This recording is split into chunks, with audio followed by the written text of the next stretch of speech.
by Anonymous. A drone cuts through the Arizona sky at dawn. The camera descends slowly, deliberately toward a sprawling government lot on the outskirts of Tucson.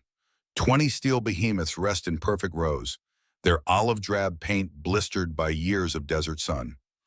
M60 Patton tanks, 52 tons each. Relics of a war that ended before smartphones existed, before the internet rewired human consciousness, before America forgot what it meant to look an enemy in the eye and pull a trigger. An old man walks among them. Colonel James MacAllister moves like a monument learning to breathe again. His gait carries the peculiar stiffness of a body that has absorbed too many shocks, too many impacts, too many nights sleeping on frozen ground, while younger men whispered prayers their mothers would never hear answered. He wears civilian clothes now, jeans, a faded denim shirt, work boots scarred by decades of hard use.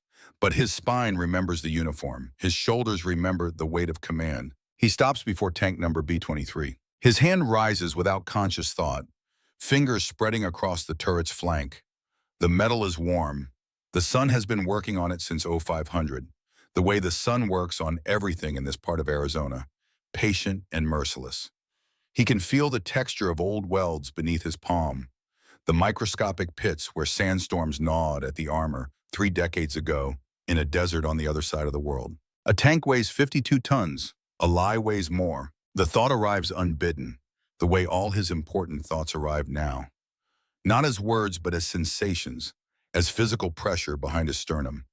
He has carried this particular weight for 33 years, carried it through promotions and deployments, through a marriage that collapsed under the burden of his silences, through a daughter who stopped calling because every conversation felt like talking to a wall with his face painted on it. The sound of an engine intrudes. A bulldozer, massive and yellow, rounds the corner of the storage facility. Behind it, a flatbed truck. Behind that, 2 men in hard hats carrying clipboards. The demolition crew. MacAllister does not move. He stands with his hand on the tank, watching them approach. The bulldozer driver sees him, slows, confers briefly with his partner through the open cab window.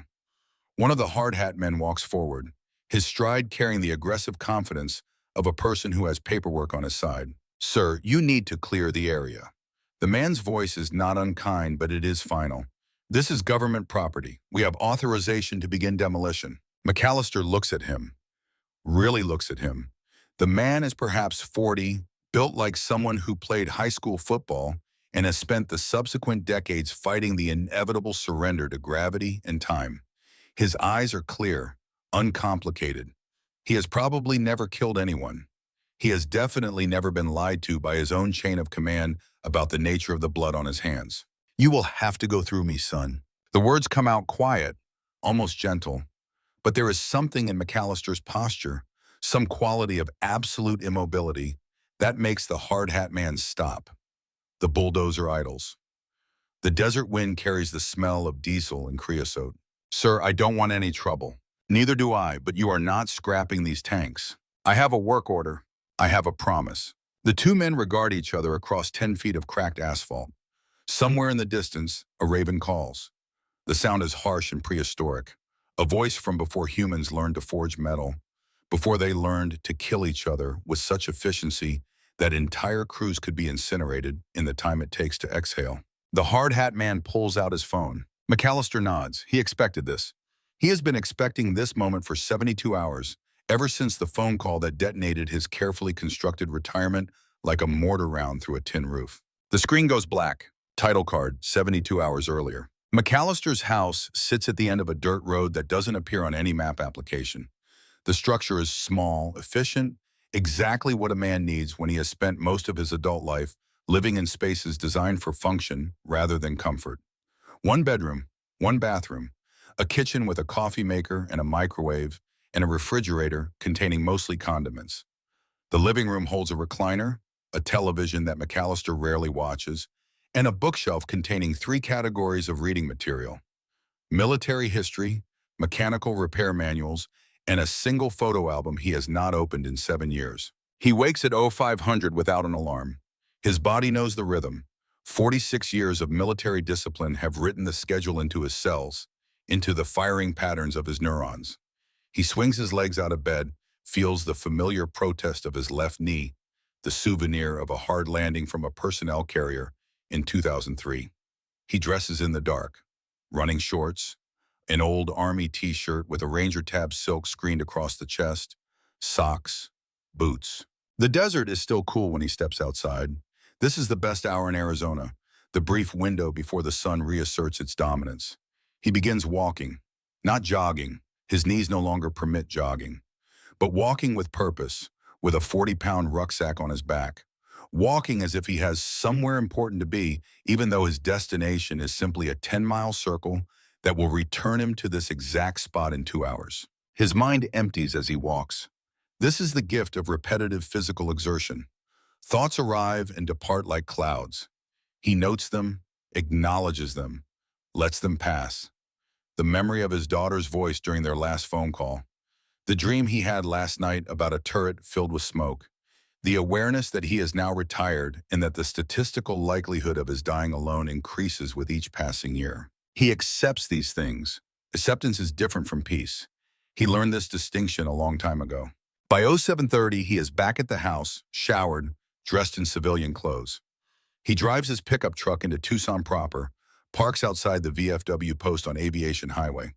The building is a low-slung concrete structure with a faded American flag in a parking lot that contains more pickup trucks than cars.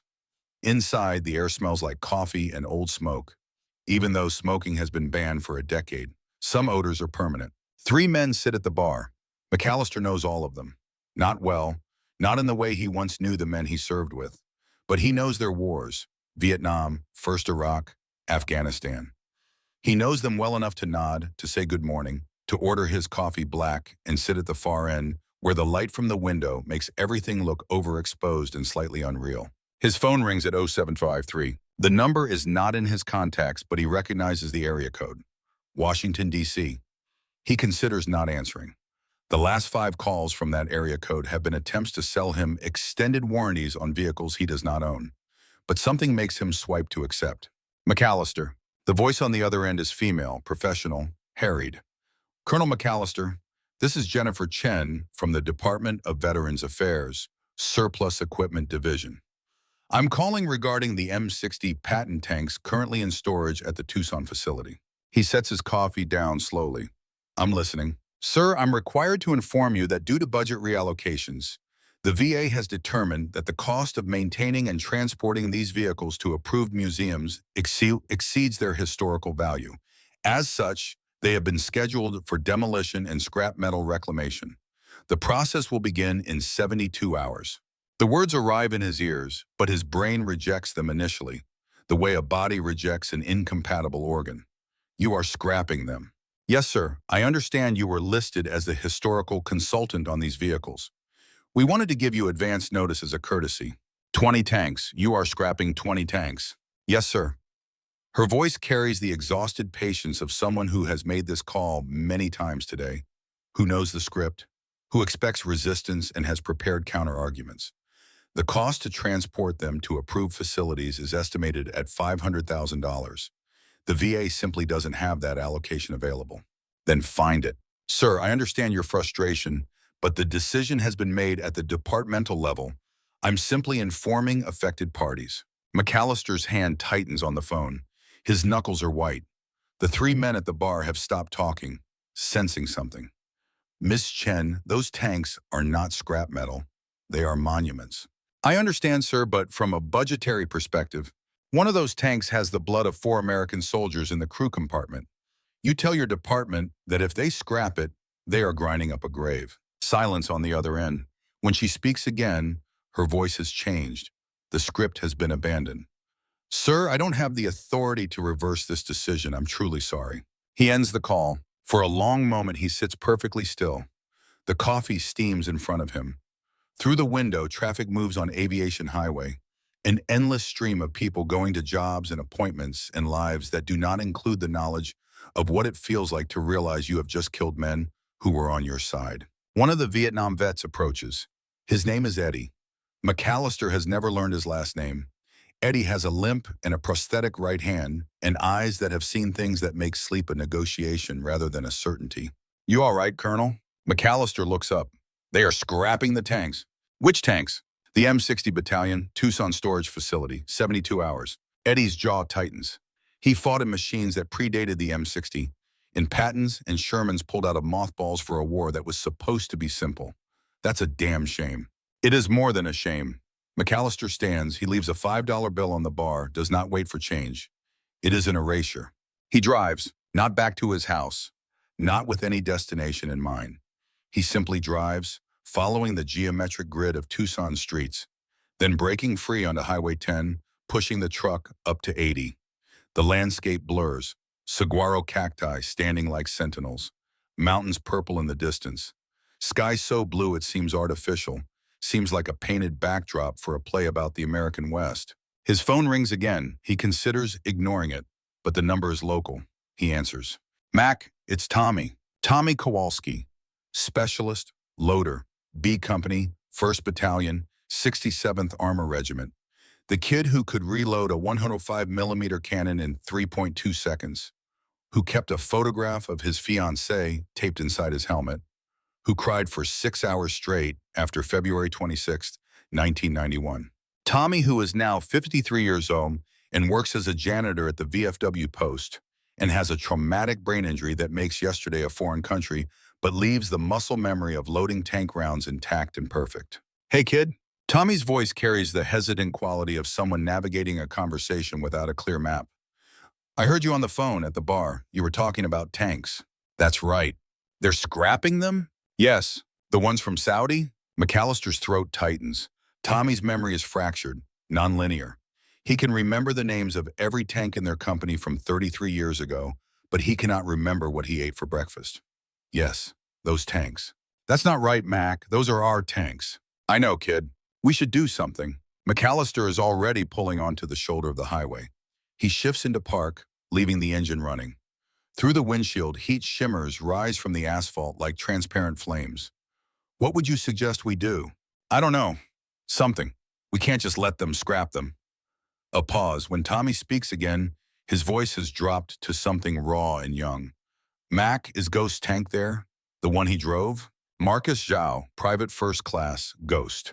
The quietest member of their crew, the one who could navigate by stars and topology, who died in 2015 by his own hand in a studio apartment in Los Angeles, while his ex-wife and son were at a movie and did not find him until the smell alerted the neighbors.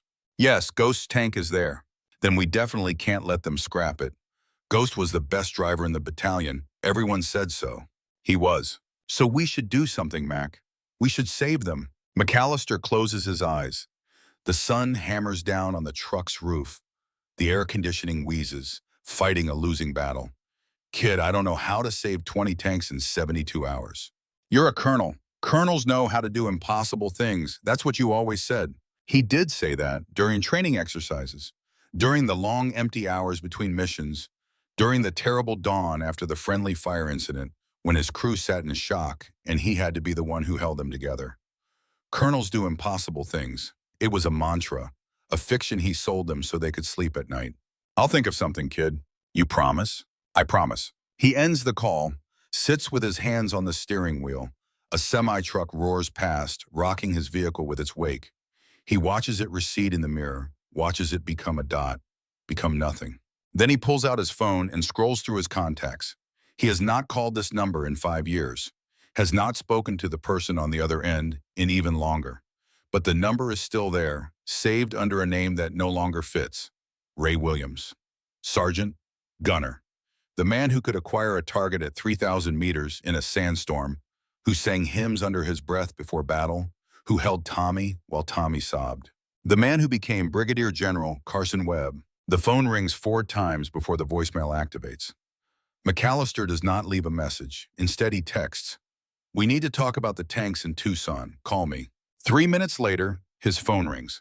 MacAllister. The voice is deeper than he remembers, roughened by decades and cigars. "I was wondering when you would call. You knew about this. I signed the disposal authorization yesterday. Yes, I knew." MacAllister's hand tightens on the phone hard enough that the case creaks. Those tanks are not scrap, Webb. They are 50-year-old relics that cost money to store and transport. Money the VA doesn't have. Money that could go to actual veteran services. One of those tanks is B-23. Silence. long enough that MacAllister checks to see if the call has dropped. Then, "I remember which tank it is, Colonel. I was there." "Then you know we cannot scrap it." "I know that we cannot preserve it without raising questions I do not want raised." Webb's voice has acquired an edge, sharp and cold. "You understand what I am saying." MacAllister understands perfectly. B-23 is not just a tank. It is evidence. It is the steel coffin where 4 men died because MacAllister gave the order to fire, and his gunner, Sergeant Ray Williams, pulled the trigger. It is the vehicle that 3 subsequent investigations somehow missed, somehow overlooked, because a battalion commander decided that certain truths were more dangerous than certain lies. I am asking you to reconsider, and I am asking you to let this go, James. Webb uses his first name deliberately, invoking a familiarity that no longer exists. We made a choice in '91. That choice saved careers, saved families from unnecessary pain, saved the Army from a public relations disaster during a war it was winning. Nothing good comes from exhuming this now. Those tanks are not just metal. They are monuments to the men who served in them. They are monuments to a lie you and I have been protecting for 33 years. Let them go. MacAllister is gripping the steering wheel now with his free hand, his knuckles bone white. "I am going to save those tanks, General, with or without your help." "Then you are going to do it without your pension."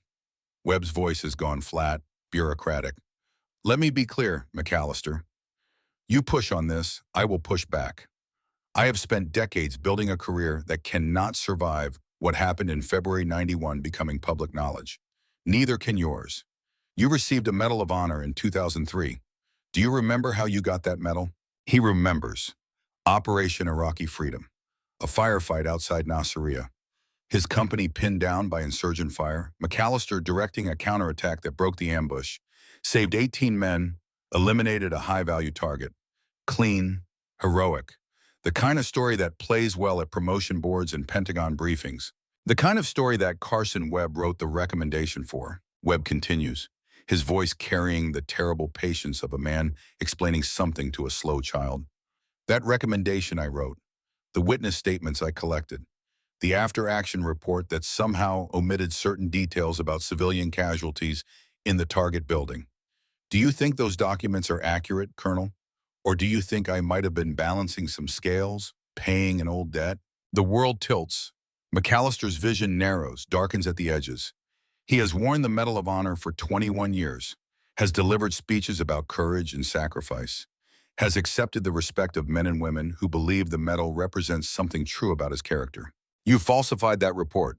I ensured that you got the recognition you deserved after what we went through together in '91. Call it what you want. You have been blackmailing me for decades. I have been protecting both of us. There is a difference." Webb's voice softens, becomes almost gentle. "James, let the tanks go. Let the past stay buried. We served honorably. We did our duty. The fact that war is complicated does not make us monsters. What does it make us? Survivors." A pause. "I am ordering you to stand down, as a superior officer and as your friend." "We are not friends." "Then as your accomplice, let it go." The call ends. MacAllister sits in the truck for a long time. The sun crawls higher. The heat becomes oppressive, thick enough to feel solid. He thinks about the medal in his dresser drawer, wrapped in the flag from his retirement ceremony. He thinks about his daughter, about the last conversation they had when she asked him point blank why he never talks about his time in Iraq, and he changed the subject so smoothly she probably thought he hadn't heard the question. He thinks about Tommy asking him to do something impossible. He starts the truck and drives toward Phoenix. Maria Santos runs an auto repair shop on the outskirts of Phoenix proper. A low-slung building with 3 bays and a sign that says Santos Automotive, in letters that were probably bright red 20 years ago and are now the color of dried blood. The parking lot contains 2 pickup trucks, a sedan missing its front bumper, and a motorcycle that looks like it was assembled from parts scavenged from 3 different machines. MacAllister parks and walks toward the open bay door. Inside, a figure is bent over an engine block, the hood of a car propped open, tools scattered across a workbench with the precise disorder of someone who knows exactly where everything is. The figure straightens as he approaches, wiping grease-streaked hands on coveralls that have been washed so many times the original color is a mystery. Maria Santos is 48 years old, 5'5", built like someone who has spent her life lifting heavy objects and arguing with machinery. Her hair is gray at the temples, pulled back in a braid that reaches halfway down her back. Her face carries the lines of a person who smiles easily, but hasn't found many reasons to smile recently. She was the first female M1 Abrams mechanic in the Army. 1994. Fort Hood, Texas. MacAllister was her training officer. He was also the officer who testified on her behalf when 3 male soldiers attempted to force her out of the program through a combination of harassment and sabotage. He was the officer who stood in a colonel's office and said that if Santos washed out, he would personally file formal complaints against everyone involved up to and including the battalion commander. She completed the program, top of her class. The 3 male soldiers were quietly transferred. She sees him and stops, sets down her wrench. "Colonel MacAllister, this is either a social visit or the world is ending. I need your help." "Of course you do. When did you last need my help for something that wasn't going to get both of us in trouble?" He almost smiles. 1996. The Humvee incident. I still have nightmares about that. She pulls off her work gloves, gestures toward a small office attached to the garage. "Come on, let's hear it." The office is cramped, containing a desk buried under paperwork, a filing cabinet that looks like it survived a war, and 2 folding chairs. Maria pours them both coffee from a pot that is probably older than some of her employees. The coffee is strong enough to be a physical object. MacAllister tells her about the tanks, about the 72-hour deadline, about Webb's threats. He does not tell her about the friendly fire incident. He has never told anyone outside his crew about that. Some secrets calcify, become part of your skeletal structure. Maria listens without interrupting. When he finishes, she drinks her coffee, staring at him over the rim of the cup. "You want to save 20 tanks in 3 days. 1 tank, B-23. You want to save 1 52-ton tank in 3 days. From a secured government facility, against direct orders from a general who is threatening to destroy your pension and reputation." She sets the cup down. "Mac, I love you like a father, but you have lost your mind." "Probably. Why this tank? What makes B-23 special?" He could lie, could tell her it was his command tank, which is true, could tell her it has historical significance, which is also true. But Maria Santos is the person who once spent 36 hours straight rebuilding an engine everyone else said was unsalvageable, who looked at a problem and saw a solution everyone else missed. She deserves the truth. 4 men died in that tank, American soldiers. We killed them. She is very still. Friendly fire. Yes. Accident. Yes. You reported it. No. The word sits between them like a corpse. We covered it up. For 33 years. Maria's face does not change expression, but something happens behind her eyes. Some recalculation. Who knows? My crew, the battalion commander who ordered the cover-up. He is General Webb now. And now you. Why are you telling me this? Because if I'm going to steal a tank and drive it to Washington, D.C. to force the government to preserve it, I need someone who can make a dead machine run. And I need someone who understands that this is not about the tank. It is about the men who died in it. You are going to steal a tank and drive it to D.C. Yes, a 52-ton tank that has been sitting in the Arizona desert for 15 years. Yes, and you think I can make it operational in 72 hours. I think if anyone can do it, you can. Maria stands, walks to the office window. Through the dirty glass, Phoenix spreads out in every direction. A sprawl of concrete and dreams, and people trying to survive the machinery of modern America. She is quiet for so long that MacAllister begins to think she is going to refuse. Then she turns back. I will need Kid. Kid's memory is not reliable. His hands are. Muscle memory survives brain injuries. If I am going to resurrect a tank in 3 days, I need someone who can do maintenance blindfolded. That's Kid. Agreed. I will also need Danny Zhao. MacAllister's chest tightens. Ghost son. He is a tank company commander at Fort Bliss, active duty. Best driver in his battalion, according to the grapevine. You want to get that tank to D.C.? You need him. Danny hates me. I know. I also know he is about to be passed over for promotion for the 3rd time. Something about ethnic glass ceiling and budget cuts and all the usual bullshit. Man like that, he might be looking for one last mission that means something. She pauses. Or he might tell you to go to hell. Either way, we need to ask. MacAllister nods slowly. Danny Zhao, he has not spoken to Ghost's son since the funeral in 2015. where Danny stood dry-eyed beside his mother and did not acknowledge MacAllister's presence. Danny was 15 when his father died. He is 45 now. 30 years of carrying the weight of wondering why his father could not survive peace when he survived war. I will call him. You do that. Meanwhile, I will start figuring out how to hotwire a tank that probably has mice living in the engine block. Maria sits back down, pulls out her phone, starts making notes. This is insane, Mac. You know that. I do. We are probably going to fail. Probably going to get arrested. Definitely going to end up on the news. I know. And you are doing this anyway. I am. She looks at him, really looks at him. Those 4 soldiers, their families, do they know? No. You planning to tell them? I am planning to give them a monument worth visiting. Maria nods slowly. Then I guess we are stealing a tank. MacAllister stands outside Maria's shop, phone in hand, staring at Danny Zhao's contact information. He has scrolled past this name 1,000 times over the years, has considered calling, has rehearsed speeches that die in his throat before he can dial. He makes the call. It rings 3 times, then, "This is Lieutenant Colonel Zhao." The voice is deeper than MacAllister remembers, but it carries the same careful precision. Ghost spoke the same way, weighing each word before releasing it into the world. "Danny, this is James MacAllister." Silence. So long that MacAllister checks to see if the call has connected. Then, "Colonel MacAllister, it has been a while." "Yes." "I assume this is not a social call." "It is not. I need your help with something that involves your father's memory." "My father has been dead for 9 years. His memory does not need help." MacAllister closes his eyes. This is harder than firefights, harder than facing Webb's threats. There are 20 M60 tanks in Tucson, government storage. They are scheduled to be scrapped in 72 hours. One of them is the tank your father drove. I intend to save it. I would like your help. Why? Because your father was the best driver I ever served with. Because he deserves better than being ground up for scrap metal. Because I owe him. You owe him. Danny's voice has gone very quiet. My father died believing he was a coward. Died alone in an apartment that smelled like whiskey and failure. You want to honor his memory now? Yes. Why did you not honor it when he was alive? The question is a blade between MacAllister's ribs. I failed him, Danny. I know that. I cannot fix what happened, but I can try to give him something permanent, a monument, proof that he mattered. He mattered to me. He did not need proof. Then help me do this for other people who served with him. Help me make sure no one forgets. Silence again.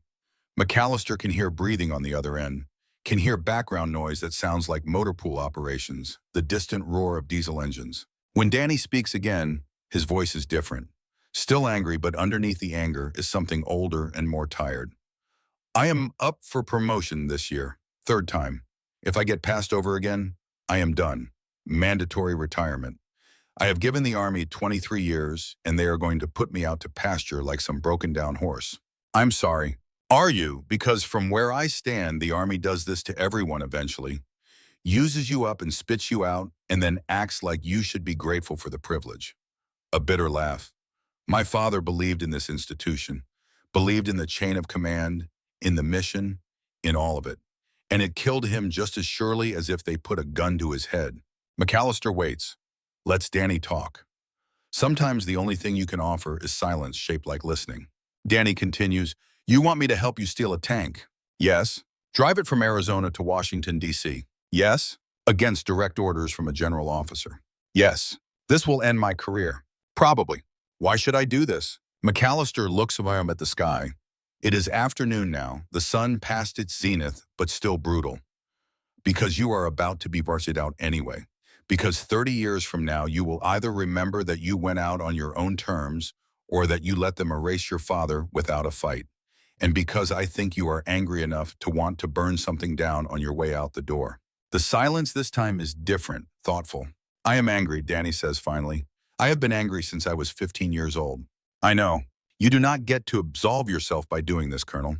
Saving a tank does not bring my father back. I know that too, but it might piss off the right people. It will definitely do that. A long exhale. Where and when? MacAllister feels something unclench in his chest. Tucson VA storage facility, tomorrow night, 2300 hours. I will be there. Danny pauses. Colonel, my father used to say you were the best officer he ever served under. He also said you carried more weight than any man should have to carry. I never understood what he meant. Your father was a wise man. He was a broken man. There is a difference. The call ends. MacAllister stands in the parking lot feeling the weight of every one of his years. The sun is setting now, painting the Phoenix skyline in shades of orange and blood red. He thinks about the next 48 hours, about the impossibility of what he is attempting, about the certainty of failure. But he also thinks about Tommy asking him to do something impossible. He thinks about Maria agreeing to help despite knowing it will cost her. He thinks about Danny's anger, which is at least honest. And he thinks about the four men whose names he knows by heart, whose faces visit him in dreams, who died because he gave an order and someone executed it perfectly. He gets in his truck and drives toward Tucson. He has planning to do. He has equipment to acquire. He has 72 hours to become the kind of man who can steal a tank and drive it across a country that has mostly forgotten what it asked its soldiers to do in deserts on the other side of the world. The first thing a tank commander learns is that hesitation kills. The second thing is that certainty kills faster. The third thing, which no one teaches you, but which you learn anyway if you survive long enough, is that the line between heroism and atrocity is thinner than the metal plating that keeps you alive. MacAllister learned all three lessons on February 26, 1991. The memory arrives without warning, the way all his important memories arrive. Not as images, but as sensations. The smell of diesel and sweat and fear. The vibration of the M60's engine transmitted through 52 tons of steel into his boots, his spine, his skull. The green glow of the night vision scope. The crackle of radio chatter, voices overlapping, coordinates and contact reports in the universal language of men trying to stay alive while doing violence to other men. Captain MacAllister, 33 years old, tank commander, B Company, 1st Battalion, 67th Armor Regiment, 3rd day of the ground offensive. They have been rolling northeast for 72 hours, punching through Iraqi positions that collapsed like paper fortifications. The vaunted Republican Guard turning out to be conscripts and old equipment in a command structure that dissolved at the first sign of overwhelming force. It is supposed to be easy. The briefing said it would be easy. Months of airstrikes have degraded enemy capabilities to the point where this is less a war than a demonstration, a proof of concept for American military technology. But easy is a relative term when you are inside a steel box watching thermal images of human beings who have decided you are worth killing. MacAllister's crew has been together for 18 months. They know each other's breathing patterns, can communicate in grunts and gestures. They have trained until the procedures are autonomous, until loading and firing and moving become a single fluid motion that bypasses conscious thought. Sergeant Ray Williams, gunner, 28 years old, Detroit, Baptist. The kind of soldier who says yes, sir, and means it, who believes in the chain of command the way other men believe in gravity. He can acquire a target at 3,000 meters in a sandstorm. MacAllister has seen him do it. Specialist Tommy Kowalski, loader, 20 years old, Iowa farm boy with a corn-fed build and a photograph of his fiancée taped inside his helmet. He is the fastest loader in the battalion, 3.2 seconds from chamber open to chamber closed. MacAllister has timed him. Private First Class Marcus Zhao, driver, 22 years old, UCLA dropout, silent, brilliant with maps and terrain. He can get the M60 up to 60 miles per hour on a road and 40 off-road, and he never gets lost. Ghost, they call him, because he moves through the landscape like smoke. MacAllister trusts these men with his life, has trusted them, will continue to trust them until the moment he gives the order that kills 4 people who should have been allies. The date is February 26th. The time is 0430 hours. The location is somewhere northeast of Objective Norfolk, a cluster of map coordinates that represent nothing except American strategic planning. They are supposed to be in a pursuit running down fleeing Iraqi forces, but the sandstorm has reduced visibility to near zero, and the thermal sights are showing contacts that should not be there. MacAllister is in the commander's position, head and shoulders out of the turret, night vision goggles turning the world into shades of green and gray. The wind is tearing at him, filling his mouth with grit. He can barely hear the radio over the storm. A voice crackles through his headset. Battalion command. Bravo 6, Bravo 6, this is Wildfire. We have reports of enemy armor in your sector. Republican Guard, T-72s, be advised. MacAllister keys his mic. Wildfire Bravo 6, Visibility is near zero, cannot confirm contacts. Bravo 6, we have them on satellite, multiple targets, northeast of your position, engage and destroy. He drops down into the turret, seals the hatch. The interior of the tank is cramped, hot despite the cold outside, lit by instrument panels in the green glow of the gunner's scope. Williams is already scanning, the turret swinging slowly, the main gun tracking across their front arc. I have contacts, Williams says. His voice is calm. This is what he trains for. Multiple targets, range 2,400 meters. MacAllister looks at his own display. The thermal imaging shows bright spots against the cold desert. Vehicles, large, moving. Talk to me, preacher. What are you seeing? Williams adjusts the scope, toggles magnification. Thermal signature consistent with armor. 8 contacts, maybe 9. They are in a defensive position. MacAllister's training says to engage. His training says that friendly forces have been notified, that this sector is cleared for fires, that anything moving northeast is hostile. His training says that hesitation kills. Load sabot. Kid moves immediately. The breech opens. The 90mm round slides home. The breech closes. 3.2 seconds. Up. Williams's hand is on the firing mechanism. His eye is pressed to the scope. He has done this in training 1,000 times. Ready. MacAllister makes the decision that will define the rest of his life, the decision that will echo forward through decades, through careers and divorces and sleepless nights, and a daughter who cannot understand why her father sometimes stops mid-conversation and stares at nothing. Fire when ready. Williams fires. The tank rocks. The sabot round exits the barrel at 5,000 feet per second, a penetrator made of depleted uranium that can punch through any armor in the Iraqi inventory. The thermal sight shows impact. Target 1 erupts, the turret separating from the hull in a flash of white heat.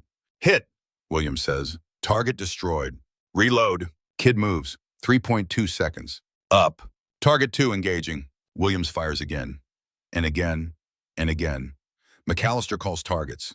Kid loads. Williams destroys. They are a machine within a machine, executing their function with the precision that separates living crews from dead ones. Target 7. Target 8. The thermal sight shows the vehicles burning. White-hot signatures against the cold desert floor. No return fire. They are not shooting back. MacAllister notes this, files it away as important, but the engagement is already committed. Target 9 is moving, trying to maneuver, and Williams tracks it with the patience of a sniper. Engaging target 9. The round fires, the target explodes, and then the sandstorm begins to clear. It does not clear all at once. It thins gradually, like a curtain lifting in stages. Visibility goes from meters to tens of meters to hundreds. And with the clearing comes revelation. MacAllister sees the flag first. American, painted on the side of a vehicle that is burning with the intensity of magnesium. Then he sees the shape. Not a T-72, not Iraqi armor. Bradley fighting vehicle, M2 American. His radio explodes with voices. Bravo 6, Bravo 6, this is Wildcard 2, we are taking fire. Friendlies, we are friendlies. His chest goes cold. His hands are shaking. He is looking at his display, at the thermal images that are cooling now, at the shapes that his mind is reinterpreting, that his training is trying to reject because this cannot be what he is seeing.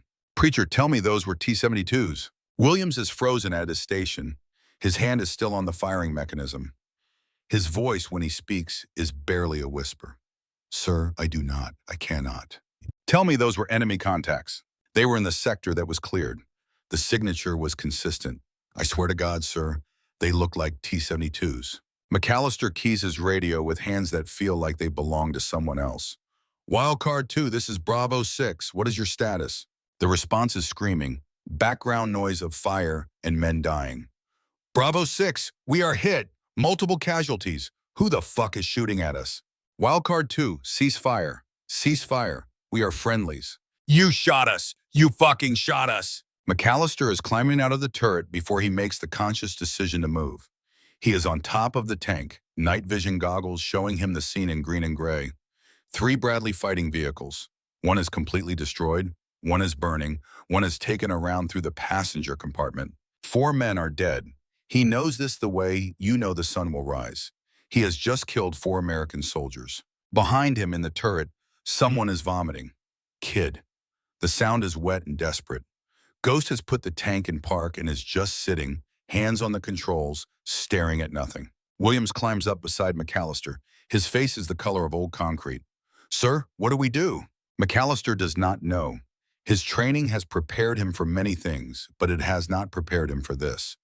For the moment when you realize that the enemy was never where you thought, that the real danger is the fog of war and the certainty of men who follow orders. Vehicles are approaching. Humvees. An M1 Abrams that dwarfs MacAllister's M60. The battalion commander, Lieutenant Colonel Carson Webb, arrives in a Humvee, dismounts, walks toward the burning Bradleys with his face set like stone. MacAllister climbs down, meets him halfway, salutes even though they are in a combat zone, and saluting identifies officers for snipers. Webb returns the salute, studies the wreckage. "Report. Sir, we engaged what we believe to be enemy armor. Thermal signatures were consistent with T-72s. We destroyed 9 targets before realizing they were friendly forces." Webb is silent for a long time, then, "How many casualties?" "4 confirmed, maybe more." "Identification?" "American. Wildcard 2, Bradley fighting vehicles." Webb nods slowly. He is 45 years old, a career officer who has survived 3 wars by being smart and ruthless in equal measure. "Were you following standing orders?" "Yes, sir." "Were friendly forces supposed to be in this sector?" "No, sir." "Did you receive proper clearance to engage?" "Yes, sir." Webb looks at MacAllister, really looks at him. "Did you do anything wrong, Captain?" MacAllister wants to say yes, wants to say that he should have verified, should have waited, should have trusted his instinct that something was wrong. But Webb's eyes are telling him to be careful, to think about what he is admitting, to understand that the next words out of his mouth will determine whether this is a tragedy or a crime. "I followed proper procedures, sir."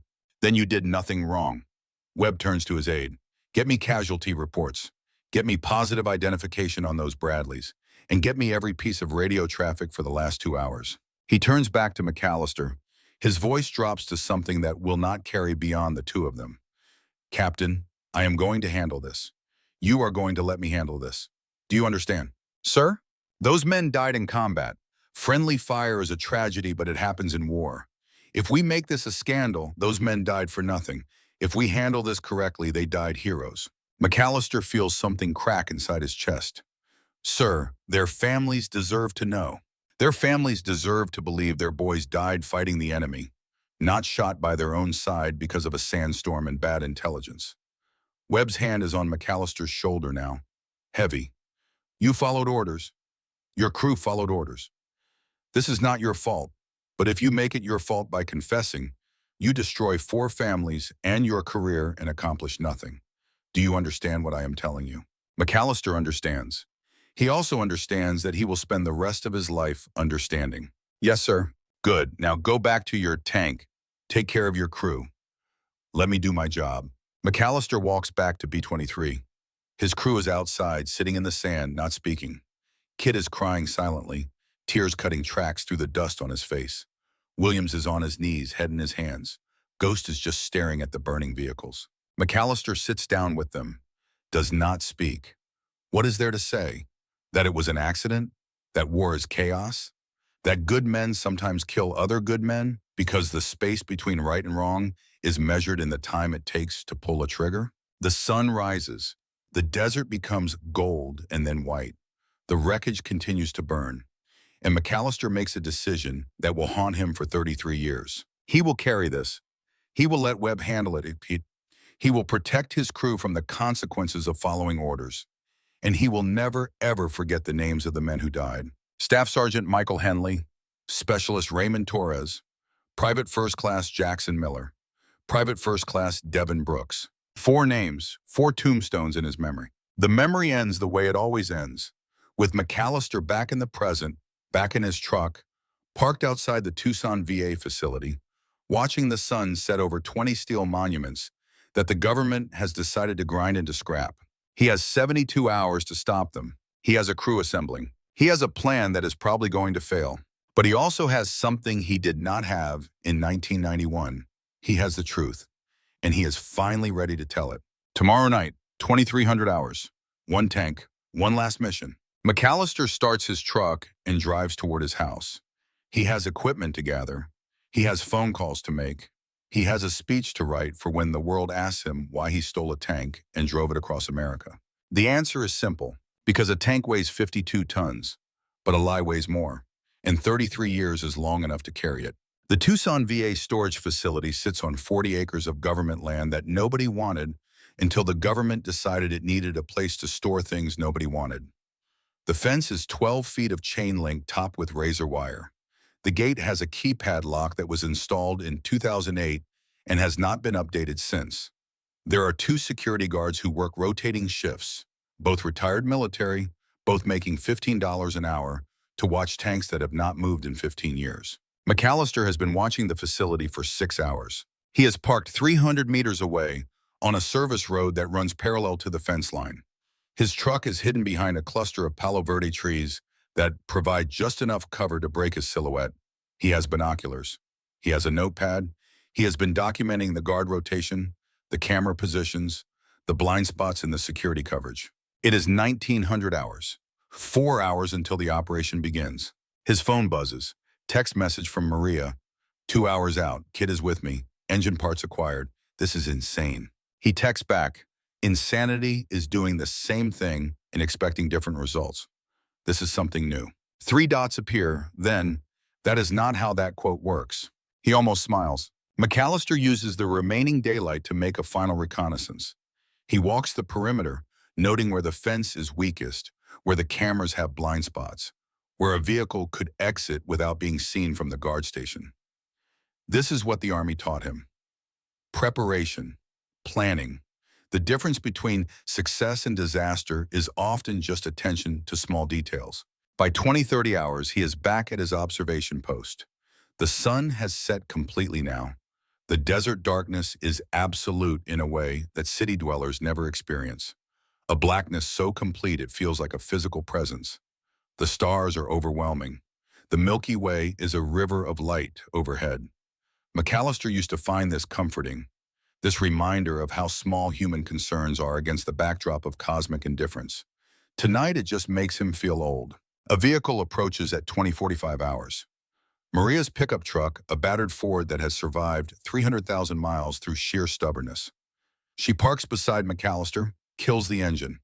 Tommy Kowalski gets out of the passenger side, moving with the careful deliberation of someone whose body remembers impacts his brain has forgotten.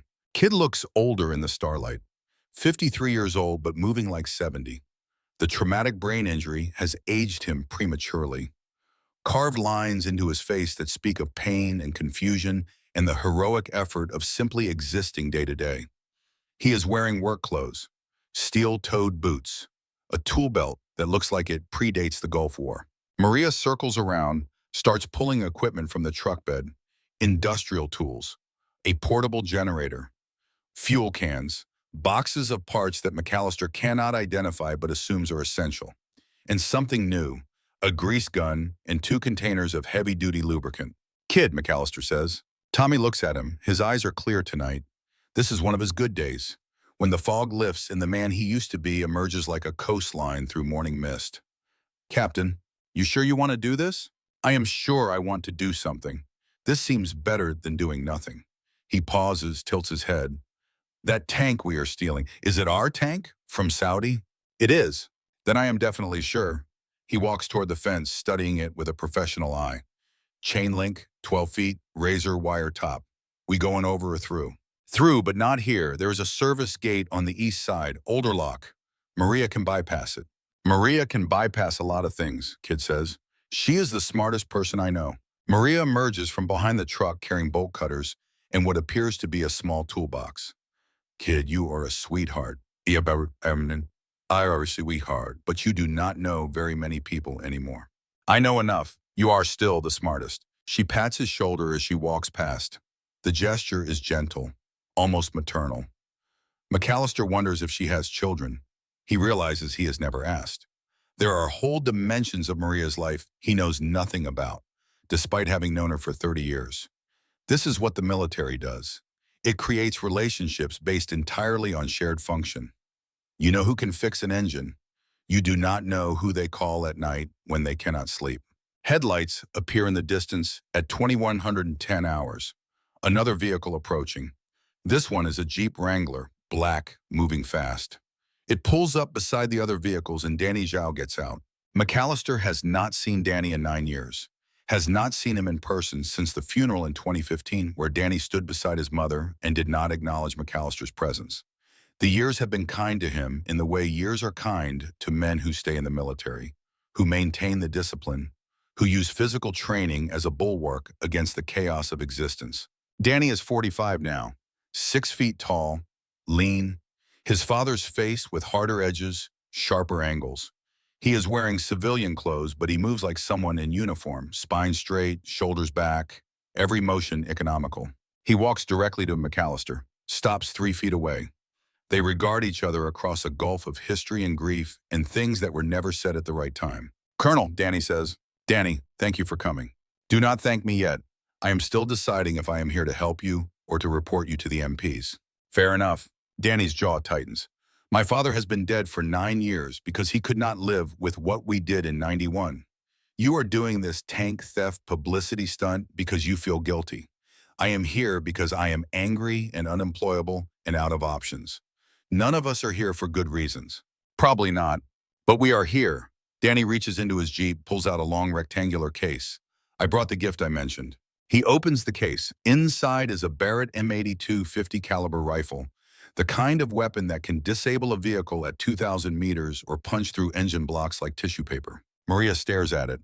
"What exactly are we planning to shoot?" "Nothing, hopefully," Danny says. "But if General Webb sends MPs to stop us, I want the option to make their vehicles inoperable without killing anyone." MacAllister studies the rifle. "It is illegal for a civilian to own this without serious paperwork. It is definitely illegal to transport across state lines. It is absolutely illegal to use against federal officers. You understand that if you fire that weapon at law enforcement, you are committing a felony that will put you in prison for decades. I understand that we are already committing enough felonies to put all of us in prison. This just gives us options." Danny closes the case. "Besides, I am not planning to shoot anyone. I am planning to make them think twice about stopping us." Kiddo's wandered over, drawn by the conversation. He looks at the rifle case with the distant curiosity of someone examining an artifact from his own past. "Is that a 50 cal?" "Yes. I used one of those in sniper training. Failed the course. Could not hold still long enough." He looks at Danny. "You are Ghost's son." Danny's face softens fractionally. "I am. Your father was the best driver in the battalion. Everyone said so. He could get a tank to do things that should not be possible." Kid's expression is earnest, almost childlike. "We called him Ghost because he moved through the desert like smoke, like he was not really there. Just an idea of a person." Danny's throat works. When he speaks, his voice is rough. "He told me that once, about the nickname. I always thought it was because he was quiet. That too, but mostly because of the driving." Kid reaches out, puts a hand on Danny's shoulder. The gesture is instinctive, unguarded. "He was my friend. I miss him." Danny closes his eyes. "I miss him too." Maria clears her throat. "If we are done with the emotional reunion, we have a tank to steal. Maria, you are on gate bypass. Kid, you are with me. We are going to resurrect a dead machine. Danny, you are on perimeter watch. Colonel, you are mission command. Everyone clear?" Nods all around. "Good. Let us commit some crimes." They move at 22:30 hours. The service gate is exactly where MacAllister remembered it, tucked into the eastern corner of the facility where the fence line meets a dry riverbed. The lock is a Master Lock 570, 20 years old, the kind of security that stops honest people and no one else. Maria studies it for approximately 15 seconds, then pulls out a tension wrench and a pick. "This will take 2 minutes," she says. It takes 90 seconds. The lock clicks open. The gate swings on hinges that shriek like wounded animals. Everyone freezes, listening for alarms, for shouts, for the sound of guards running toward them. Nothing, just the desert wind and the distant hum of traffic on the interstate 5 miles away. They slip through the gate. The facility is a grid of dirt roads and storage areas, tanks parked in neat rows like tombstones in a military cemetery. Each tank has a number stenciled on the turret: B-17, B-19, B-21.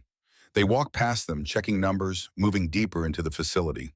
MacAllister's heart is pounding.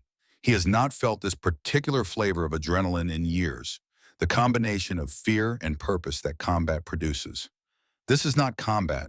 No one is shooting at them. But the stakes feel similar. Failure here means more than just getting arrested. It means accepting that some lies are too big to correct, some truths too dangerous to tell. Kid stops, points. That one, B-23. The tank sits in the third row, identical to all the others except for the number on the turret and the weight of memory it carries. 52 tons of steel, 4 dead men, 33 years of silence. MacAllister walks to it slowly, puts his hand on the armor.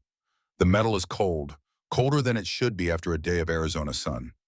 He wonders if this is real or symbolic, if the tank actually feels different, or if his mind is manufacturing meaning from temperature. Maria is already moving, circling the vehicle, assessing.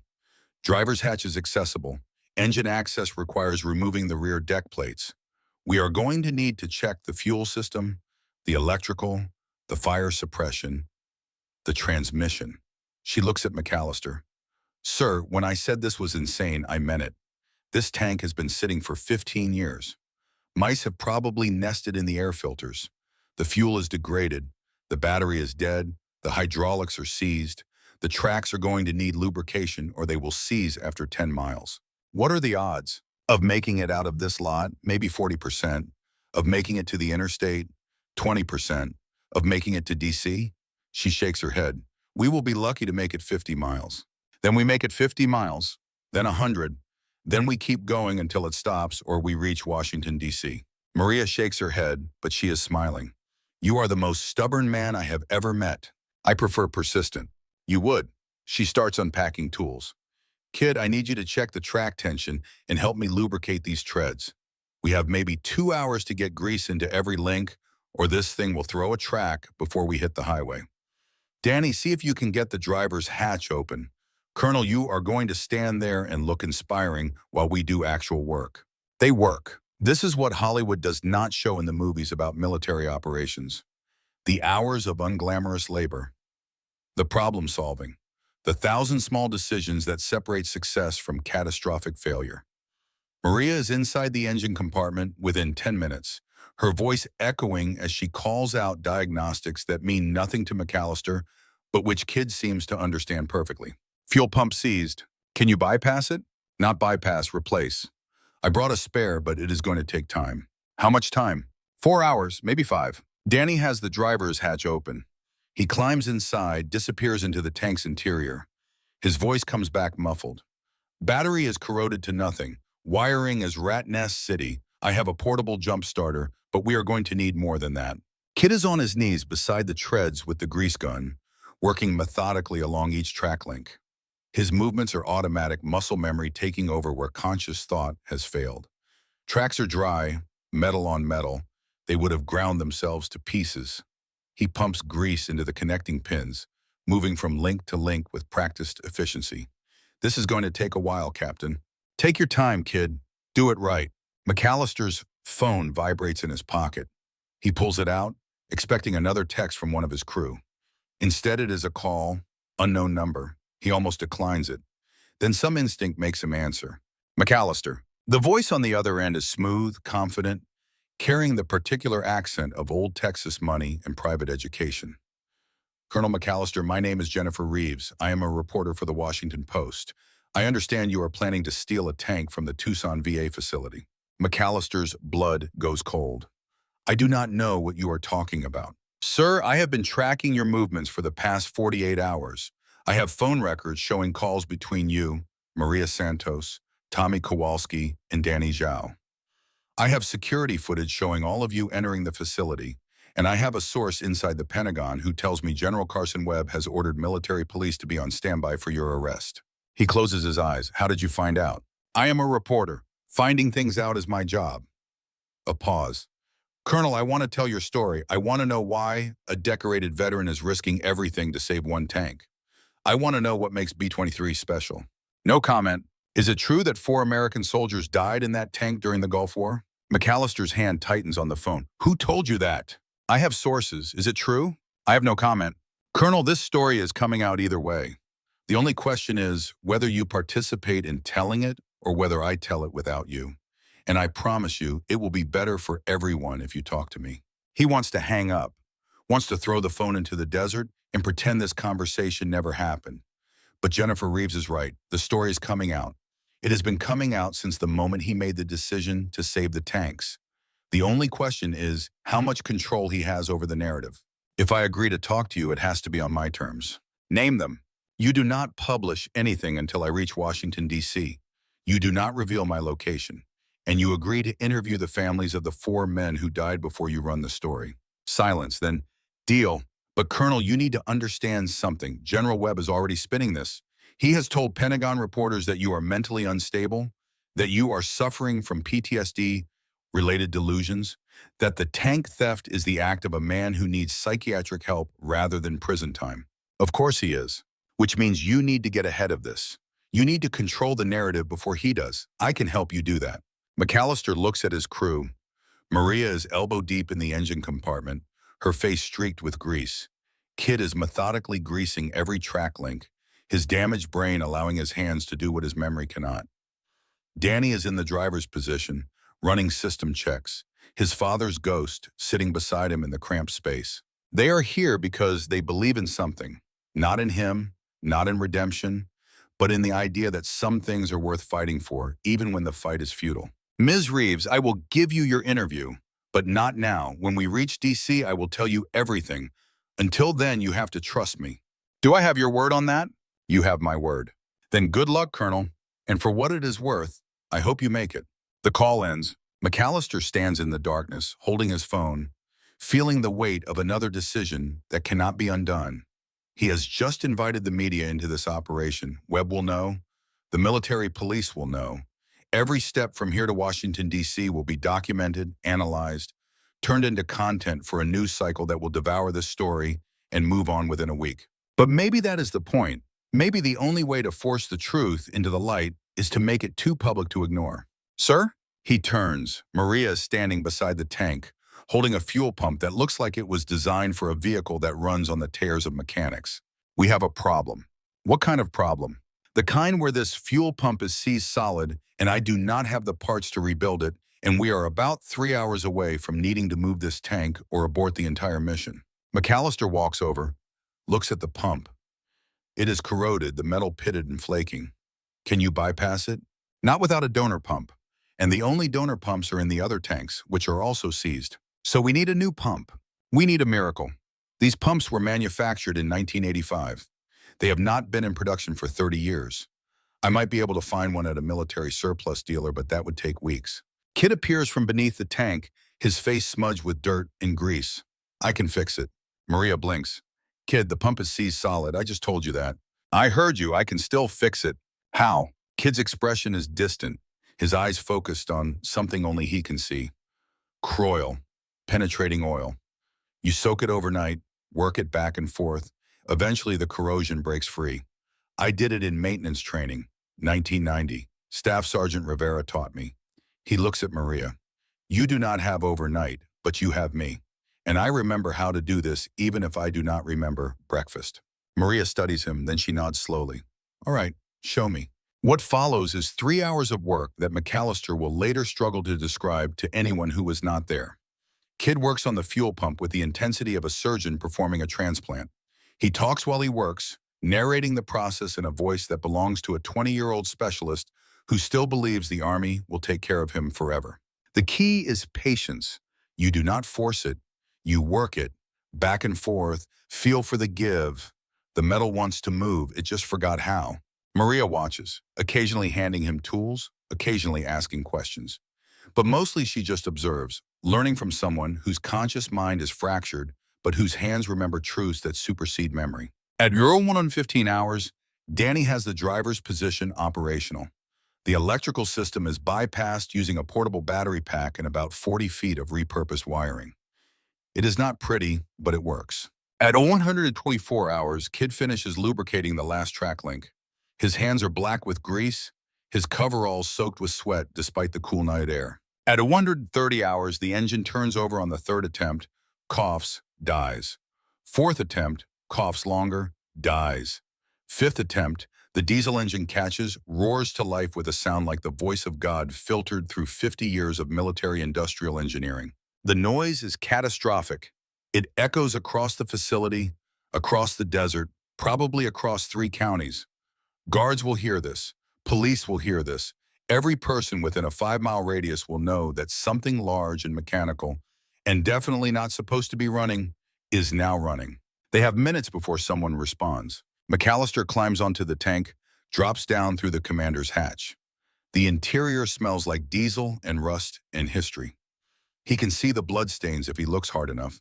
Faded brown marks on the turret floor, where 4 men bled out while his crew sat in shock and a battalion commander made decisions that would echo through decades. "Status report," he calls over the engine noise. "Engine running," Danny responds from the driver's position. "RPM is rough but stable. We have fuel flow. We have electrical. Hydraulics are responding. Can you move us?" Only one way to find out. The tank lurches forward. The treads shriek initially, metal protesting, but the grease kit applied starts working. The sound smooths, becomes the grinding rumble of a machine remembering how to move. They are in motion. 52 tons of steel that was not supposed to move again is moving. MacAllister keys his radio. "All units, we are mobile. Maria, Kid, follow in the truck.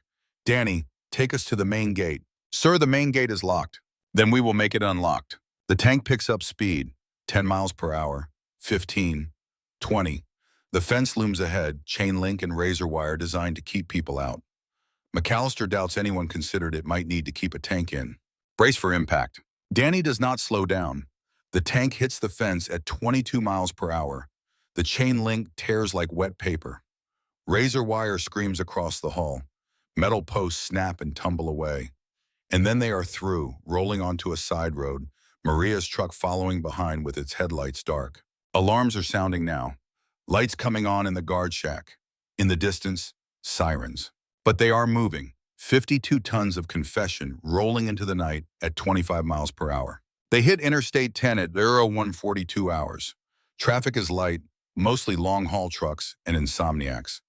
The sight of an M60 Patton tank entering the highway at 30 miles per hour causes exactly the reaction you would expect. Vehicles swerve. Horns honk.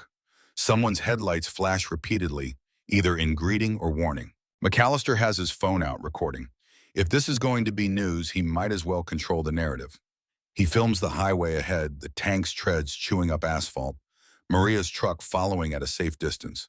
He posts to social media. No caption, just the video. Within 5 minutes, it has 1,000 views. Within 15 minutes, 50,000. The algorithm loves spectacle, and nothing says spectacle like a senior citizen stealing military equipment. His phone starts ringing. He ignores most calls, but some he cannot ignore. At 0205 hours, as they pass the exit for Lordsburg, his daughter calls.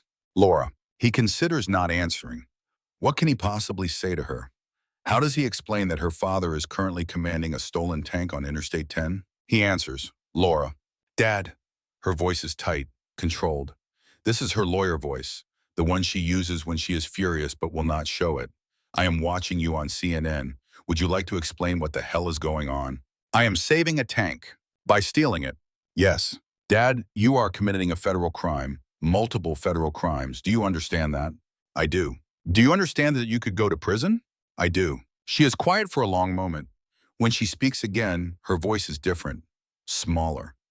This is the voice of the 10-year-old girl who used to ask him why he looks so sad sometimes. "Dad, what is really going on? This is not about a tank." He closes his eyes. The tank rumbles beneath him. The desert scrolls past. The police lights are visible in the distance now, coming up behind them. 4 men died in this tank, American soldiers. I killed them, and I have been lying about it for 33 years. Silence. "Laura, I am still here." Her voice is very quiet. "You killed American soldiers." "Yes." "How?" "Friendly fire, Desert Storm. We thought they were enemy armor. We were wrong." "And you lied about it." "Yes." "For 33 years." "Yes." He can hear her breathing, can hear the sound of her processing, the lawyer in her analyzing facts, weighing evidence. Who else knows? "My crew, the general who ordered the cover-up, a reporter from the Washington Post.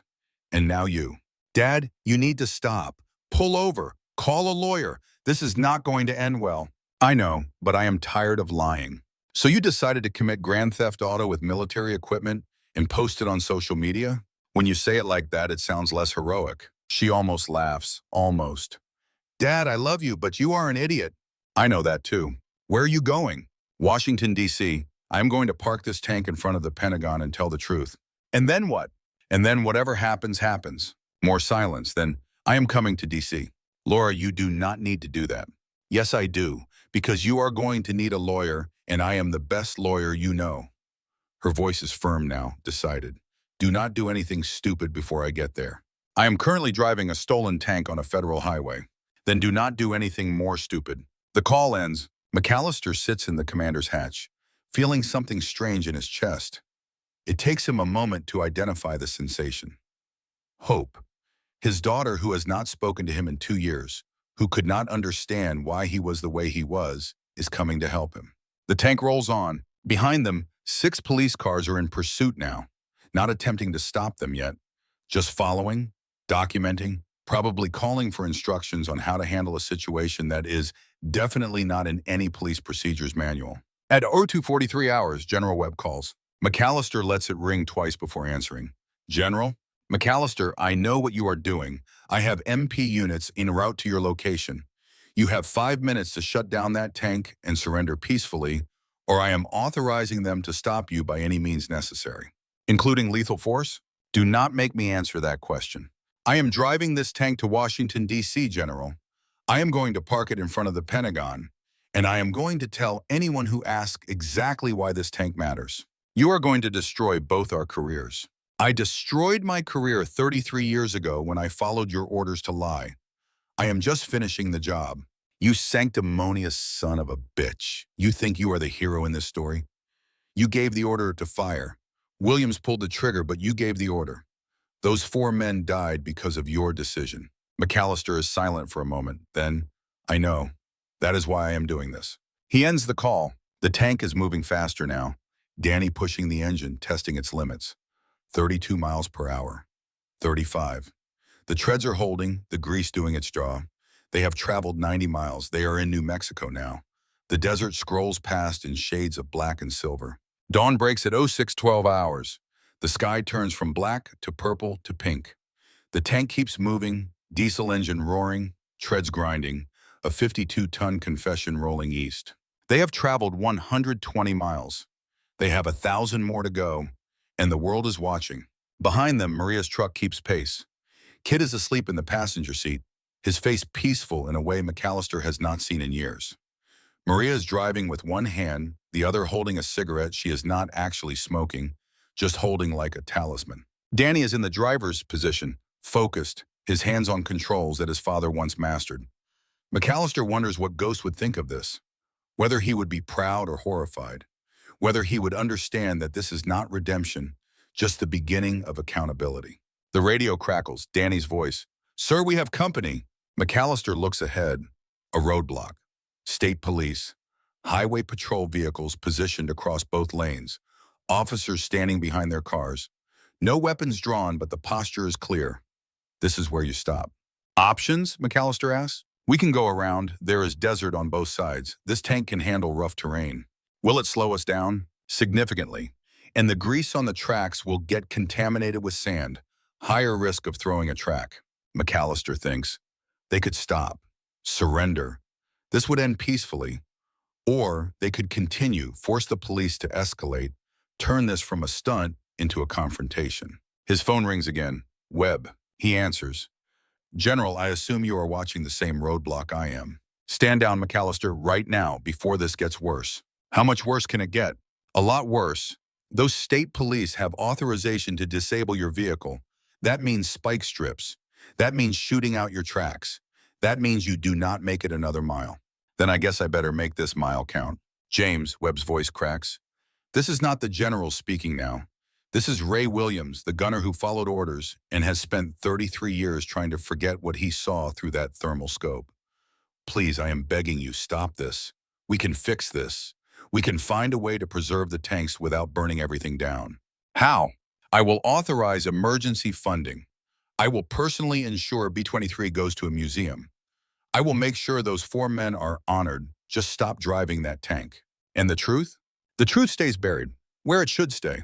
MacAllister looks at the roadblock, at the police officers who are just doing their jobs, At the desert on either side, rough terrain that might stop them or might let them continue. At the camera phones recording everything. He makes his decision. Danny, take us around. Stay wide. Avoid confrontation. The tank turns, leaves the highway, begins crawling across the desert. The treads bite into sand and rock. The engine whines, protesting. But they are moving. The grease holds. Kids' meticulous work pays off. The police do not pursue. They just watch, documenting, radioing ahead. Someone else will deal with this. Someone else will make the decision about how much force is appropriate to stop a retired colonel driving a tank to confess his sins. They travel another 30 miles through desert terrain. The sun climbs higher. The heat becomes crushing. And then the inevitable happens. The track breaks. It does not break catastrophically. Just one link, stressed beyond its capacity by sand and heat and metal fatigue, finally surrendering. But one broken link is enough. The tank lurches, lists to the right, stops, settles into the sand with the finality of something that has decided it has gone far enough. Danny's voice over the radio, "We are immobile, sir. Track is broken." MacAllister climbs out of the commander's hatch, drops to the ground. The desert sun hammers down. Maria is already there, examining the damage. Kid emerges from the truck, moving toward the tank with the focused intensity of someone whose purpose has suddenly become very clear. "Can we fix it?" MacAllister asks. Maria shakes her head. "Not here, not without equipment, not without time, sir. This tank is done." They stand in the desert, 4 people in one broken machine, 150 miles from where they started and nearly 1,000 miles from where they were going. The plan has failed. The tank will not reach Washington. The confession will not happen at the Pentagon. But MacAllister's phone is buzzing. Dozens of notifications. Hundreds. The video of the tank has been viewed 10 million times. News organizations are calling. Social media is exploding with hashtags and debates and people taking sides on a story they do not fully understand yet. He looks at his crew, at Maria, who risked her business to help him, at Kid, whose damaged brain still found a way to remember what mattered, at Danny, who came despite hating him, who honored his father by driving one last time. "Thank you," MacAllister says, "all of you. I know this did not work out the way we planned." "Actually," Maria says, looking at her phone, "I think it might have worked better." She shows him her screen. It is the Washington Post website. The headline, "Decorated Veteran Steals Tank to Expose 30-Year Cover-Up." And below that, a byline by Jennifer Reeves. The article is already published, already telling the story, already making it impossible for Webb to control the narrative. MacAllister reads quickly. Reeves has done her homework. She has contacted the Bradley families. She has obtained records. She has built a case that this was not just friendly fire, but a systematic cover-up that went all the way to the Pentagon. And at the bottom of the article, a quote from General Carson Webb, "No comment at this time." MacAllister's phone rings. Not Webb this time, a different number. He answers. "Colonel MacAllister, this is Patricia Henley. My husband was Staff Sergeant Michael Henley. He died in your tank in 1991. MacAllister's chest goes hollow. "Mrs. Henley, I do not know what to say." "You do not have to say anything. I called to tell you I am coming to meet you." "Where are you?" "New Mexico, middle of nowhere. My tank just broke down." "Then I will see you there." Her voice is steady, calm. "Colonel, I have known the truth about my husband's death for 25 years. His gunner told me before he died. I have been waiting for you to tell it publicly. Thank you for finally having the courage." The call ends. MacAllister stands in the desert, holding his phone, surrounded by the wreckage of his plan and the beginning of something he cannot yet name. The sun is fully up now. The sky is vast and blue. And somewhere in America, 20 million people are learning about 4 men who died in the fog of war and the lie that followed. The tank is broken, but the truth is moving, and nothing can stop that now. The broken tank sits in the New Mexico desert like a monument that moved too far from its pedestal. The sun climbs higher, turning the sand into a skillet. MacAllister has been standing beside B-23 for 2 hours, watching vehicles arrive. First came the state police. 6 cruisers forming a perimeter at a respectful distance. The officers stay in their cars, engines running, radios crackling. They have been told to contain the situation but not to escalate. No one wants to be the cop who arrests the viral veteran. Then came the news trucks. Local affiliates first, then national networks. Satellite dishes unfold like mechanical flowers. Reporters in makeup stand in front of cameras, gesturing at the tank behind them. their voices carrying on the desert wind. Fragments of their reports reach MacAllister. A decorated colonel steals military equipment. A 30-year cover-up exposed. 4 families demand answers. The circus has found them. Maria is sitting in the shade of her truck, drinking water from a gallon jug. Kid is asleep in the passenger seat, his face pressed against the window, his mouth open. The brain injury makes him exhausted easily. Sleep is mercy. Danny stands beside the tank, running his hand along the damaged track. His expression is unreadable. MacAllister knows that look. It is the look of a man calculating moss, weighing whether the price of action exceeds the price of inaction. MacAllister's phone has not stopped ringing. He stopped answering after the 50th call. His voicemail is full, his text messages number in the hundreds. The world wants a piece of him now. Everyone has questions. No one has answers, except him. And he has kept those answers locked inside for 33 years. A white sedan arrives at 10:45 hours, moving slowly through the police perimeter. It parks beside the news trucks. A woman gets out. She is perhaps 70, silver-haired, wearing a floral print dress that seems incongruous in this landscape of steel and sand. She walks toward the tank with the deliberate pace of someone who has traveled a long way and will not be deterred by police or protocol. MacAllister recognizes her from photographs he has studied in secret. Patricia Henley, widow of Staff Sergeant Michael Henley, the first man who died because MacAllister gave an order. He walks to meet her. They stop 3 feet apart, studying each other across a gulf of loss and time. Mrs. Henley, Colonel MacAllister. Her voice is softer than he expected. You look older in person. I am older. We all are. She glances at the tank. Is that the one? Yes. May I see inside? MacAllister hesitates. The interior of the tank is not cleaned. There are still bloodstains, still the residue of violence. But Patricia has come to see this. She has earned the right. Of course. He helps her climb onto the hull. Her movements are careful but determined. She is not fragile. She lowers herself through the commander's hatch, disappears into the tank's belly. MacAllister waits outside, listening to the sound of her moving through the cramped space. Minutes pass.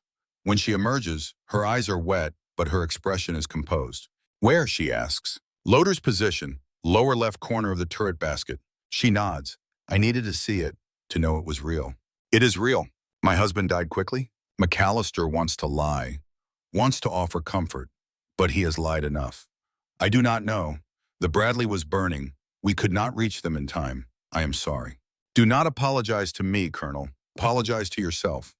She climbs down from the tank, refuses his offered hand. I have been angry at you for 25 years, but watching you drive this tank across the desert, breaking it trying to reach Washington, I realized something. You have been angrier at yourself than I could ever be. That does not absolve me. No, it does not, but it means you are human. She looks at him directly. The other widows are coming. Mary Torres, Susan Miller, Angela Brooks. We talked last night. We decided we want to hear your confession in person. MacAllister's throat closes. I do not know if I can face all of you. You will face us because you owe us that much. We have lived with the official story for 33 years. We deserve the true one. Another vehicle arrives at 11:20 hours. This one is a black SUV with government plates. It parks near the police perimeter but does not cross it. The door opens and a woman in a business suit steps out. Laura MacAllister. She is 35 years old, his only child, the person he has failed more completely than anyone except himself. She walks toward him with long strides, her expression unreadable behind sunglasses. She carries a briefcase and moves with the confidence of someone who has spent years learning to control rooms through force of will and legal knowledge. Dad, Laura, you did not have to come. Yes, I did. She looks at Patricia Henley. Mrs. Henley, I am Laura MacAllister. I am representing my father. Anything you discuss with him should go through me first. Patricia's eyebrows rise. I am not here to sue him, dear. I am here to listen. Still, he is not making any statements without legal counsel present. MacAllister touches his daughter's arm. Laura, these families deserve to hear the truth. That is why I did this. And they will hear it in a controlled setting, with proper documentation, not in the middle of a desert surrounded by cameras. She turns to Patricia. Mrs. Henley, I am very sorry for your loss, but my father is currently facing multiple federal charges. Anything he says can and will be used against him. Patricia studies Laura for a long moment. Then she nods. You are protecting him. I respect that. But understand something, young woman. Your father has been protected for 33 years. That protection cost 4 families the truth. I am done being lied to. You will not be lied to, but the truth needs to be told properly. The truth needs to be told honestly. There is a difference. More vehicles are arriving now. 3 more sedans, each carrying women of a certain age. The other widows. They park and emerge, moving toward the tank with the synchronization of people who have coordinated their arrival. MacAllister watches them approach. Mary Torres, tiny and fierce, her hair still black despite 70 years. Susan Miller, tall and angular, moving like a retired dancer. Angela Brooks, soft and round, her face kind despite the circumstances. 4 widows, 4 dead men, 1 living liar. They gather in a semicircle around MacAllister. The news cameras are filming from a distance, long lenses capturing every gesture. This is news now. This is content. 4 women confronting the man who killed their husbands. Patricia speaks first. Colonel MacAllister, we have all read the Washington Post article. We know the outline of what happened. Now we want the details. Laura steps forward. This is not an appropriate venue for this conversation. With respect, Ms. MacAllister. This is the only venue, Mary Torres says. Her voice carries a Spanish accent, melodic and sharp. Your father stole a tank and drove it across the desert to confess. We are here to hear that confession. MacAllister looks at his daughter. Laura, stand down. Dad, as your lawyer, I am advising you not to speak. As your father, I am telling you I need to do this. They stare at each other.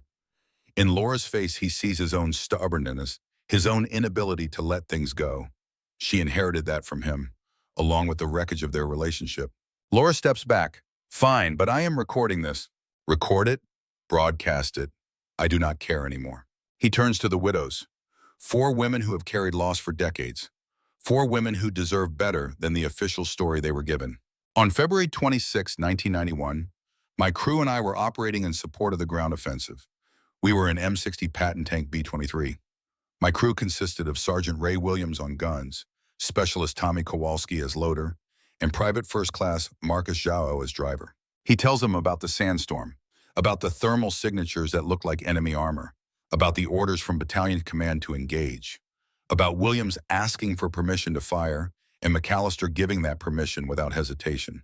We destroyed 9 targets in approximately 4 minutes. When the sandstorm cleared, we realized they were Bradley fighting vehicles, American. Your husbands were in the lead vehicle. Susan Miller's hand goes to her mouth. Angela Brooks starts crying silently. Mary Torres just nods, as if confirming something she always suspected. Patricia Henley's expression does not change. She already knew this. But hearing it spoken aloud is different from knowing it in private. MacAllister continues. Lieutenant Colonel Carson Webb, who is now General Webb, arrived on scene. He made the decision to classify the incident as enemy action rather than friendly fire. He said it would protect the families, protect the Army's reputation during a successful campaign. He ordered me to support that story. And you agreed, Patricia says. Yes. Why? Because I was a coward. Because I wanted to protect my crew from the consequences. Because I believed that the truth would hurt more people than the lie. He pauses. I was wrong. Mary Torres speaks, her voice quiet but cutting. My Raymond was 23 years old. He wanted to be a teacher. He wrote me letters about the children he would teach someday. I have those letters. I read them when I miss him. And every time I read them, I thought he died fighting Iraqis. You let me believe that for 33 years. Yes. Do you know what that lie cost me? No. It cost me the ability to be angry at the right people. I was angry at Saddam Hussein. I was angry at Iraq. I was angry at a country full of people who had nothing to do with my son's death. You let me waste my grief on the wrong target. MacAllister has no response to this. She is right. The lie contaminated everything, turned genuine loss into misdirected rage. Angela Brooks wipes her eyes. My Jackson was 19. He was my baby. He joined the Army because he wanted to serve his country, and he died because you made a mistake. Yes, mistakes happen in war. I understand that. What I do not understand is why you lied about it. Why you let me think he died a hero when he died in an accident. He was a hero. All 4 of your husbands were heroes. They served honorably. They died in service to their country. The manner of their death does not change that. But it changes how we grieve, Susan Miller says. Her voice is hoarse, strained. I grieved my husband as a casualty of war. If I had known the truth, I could have grieved him as a casualty of chaos, of bad luck, of the impossible decisions soldiers have to make. That is a different grief, a more honest one. MacAllister nods. You are right, and I am sorry. Sorry is not enough, Mary Torres says. Sorry does not give me back 33 years of truthful mourning. I know. Then what do you have to offer us? He gestures to the tank. I have this, a monument, proof that your husbands mattered enough for someone to risk everything to tell the truth. I know it is not enough, but it is all I have. The four widows look at each other. Some silent communication passes between them, the language of women who have survived loss and learned to read each other in glances. Patricia speaks for all of them. We want the tank preserved. We want a memorial. We want our husband's real story told in museums and history books. Can you do that? I will do everything in my power to make it happen. And General Webb, the man who ordered the cover-up? I have been told he is facing an investigation. The Washington Post article included enough evidence to force a formal inquiry. Good. Patricia's voice is cold. He should lose everything, just like we did. A new vehicle arrives at 11:45 hours. This one is a military Humvee, desert tan with official markings. It stops at the police perimeter. Two men in uniform get out. MacAllister recognizes the lead officer immediately.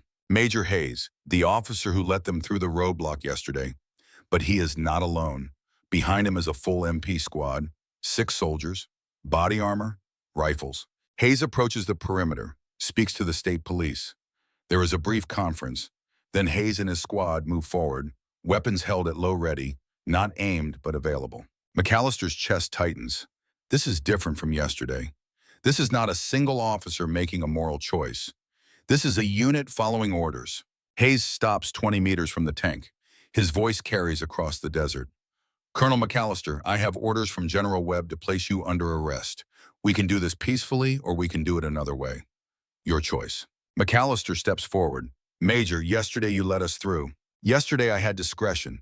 Today I have direct orders from a general officer. Sir, I need you to surrender now. Danny emerges from behind the tank. He is carrying the rifle case. He sets it down, opens it, lifts out the Barrett 50 caliber. The MPs react immediately, weapons coming up, voices shouting. Put it down! Drop the weapon! On the ground now! Danny does not point the rifle at anyone. He just holds it, barrel skyward. His voice is calm. This weapon can disable your vehicles from 1,000 meters. Your Humvee, your body armor, all of it means nothing against 50 caliber. Sir, I am ordering you to put that weapon down. I'm not aiming it at you, Major. I'm just making sure you understand what happens if you try to take Colonel MacAllister by force. Hayes' jaw is tight. His hand is on his sidearm. You are threatening federal officers. I am presenting options. You have orders to arrest Colonel MacAllister. I have a weapon that can stop you from carrying out those orders. We are at an impasse. MacAllister moves between Danny and the MPs. Danny, put it down. Sir, they are going to arrest you. I know, but we are not shooting anyone. That was never the plan. Plans change. Not like this. Not for me. MacAllister turns to Hayes. Major, I will surrender, but I need 5 more minutes with these families. Give me that, and I will come peacefully. Hayes looks at the widows, at the news cameras, at the impossible situation he has been handed. 2 minutes, sir. That is all I can give you. MacAllister nods. Danny slowly lowers the rifle, sets it back in the case. The MPs keep their weapons up, but fingers slide off triggers. MacAllister turns back to the widows. I do not know what happens next, but I want you to know I am not asking for forgiveness. I am asking for you to let me turn this tank into something that matters. Will you help me do that? Patricia Henley extends her hand. MacAllister takes it. Her grip is firm. We will, for our husbands. One by one, the other widows shake his hand. Mary Torres, Susan Miller, Angela Brooks. It is not forgiveness, but it is acknowledgement, and maybe that is enough. Hayes checks his watch. Colonel, time is up. MacAllister turns to face the MPs. I am ready, Major. And then Kit starts screaming. The sound comes from inside the tank, high-pitched, terrified. The scream of someone whose mind has slipped its moorings and tumbled into a past that will not release him. Everyone freezes. Maria runs toward the tank. Tommy! Kid's voice echoes from the commander's hatch. Contact front. Multiple targets. Load Sabbath. Now! MacAllister's blood goes ice cold. Kid is having an episode. Maria reaches the tank, tries to climb up. Tommy, it is Maria. You need to come out. We are taking fire. Loader, where is my fucking round? Tommy, you are not in combat. You are in New Mexico. The war is over. The war is never over. Something metallic clangs inside the tank. I am not letting them take this tank. This is our tank. Ghost tank. Captain's tank. MacAllister moves toward the vehicle. Hayes puts a hand on his shoulder. Sir, let us handle this. He is my soldier. I handle it. Sir, if he is armed in there, he is not armed. He is confused. His brain is broken, and he thinks we are still in Saudi Arabia. MacAllister pulls free. I am going in. He climbs onto the hull, lowers himself through the commander's hatch. The interior is dark, hot, smelling of old diesel and sweat. Kid is in the loader's position, hands moving through the motions of loading phantom rounds. His face is streaked with tears. Kid, it is Mac. Captain? Kid's eyes are unfocused. Where is Preacher? Where is Ghost? Why are we stopped? Kid, the battle is over. We won. We got everyone home safe. No, I saw them burning. The Bradleys. Americans. We shot Americans. His hands are shaking. I can see them, Captain. I can still see them. MacAllister moves closer, keeps his voice low and steady. I know, kid. I see them too. We did a bad thing. Yes. And then we lied about it. Yes. Why did we lie, Captain? Because we were scared. Because we did not want to believe we were capable of that mistake. Because the truth was heavier than we could carry. Kid's eyes focus on MacAllister. For a moment, the fog lifts.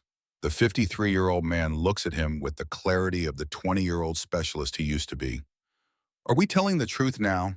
We are. Good. Kid slumps against the turret wall. I'm tired, Captain. I am so tired. I know, kid. You can rest now. Promise me we will tell the truth. I promise. Good. Because Ghost would want us to tell the truth. He was always honest, even when it hurt. Maria's voice from above. Mac, is he okay? He is coming down. MacAllister helps Kid up through the hatch. Maria and Danny are waiting. Help lower him to the ground. Kid is trembling, exhausted, the episode having burned through what little energy his damaged brain possesses. I am sorry, Kid says to no one in particular. I forget sometimes. I forget where I am, who I am. It is okay, Tommy, Maria says, guiding him toward her truck. You are safe now.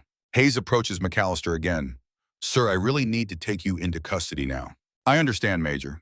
MacAllister extends his hands for cuffing. Hayes hesitates. Then he pulls out handcuffs, but applies them loosely with as much dignity as he can manage.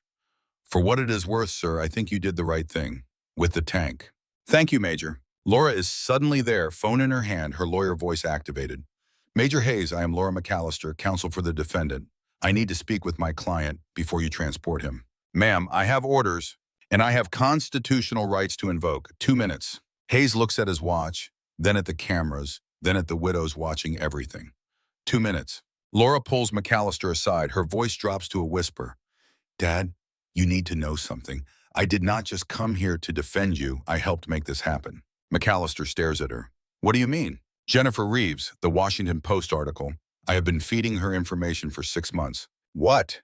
After you called me that first time, asking about tank disposal regulations, I knew something was wrong. So I started digging.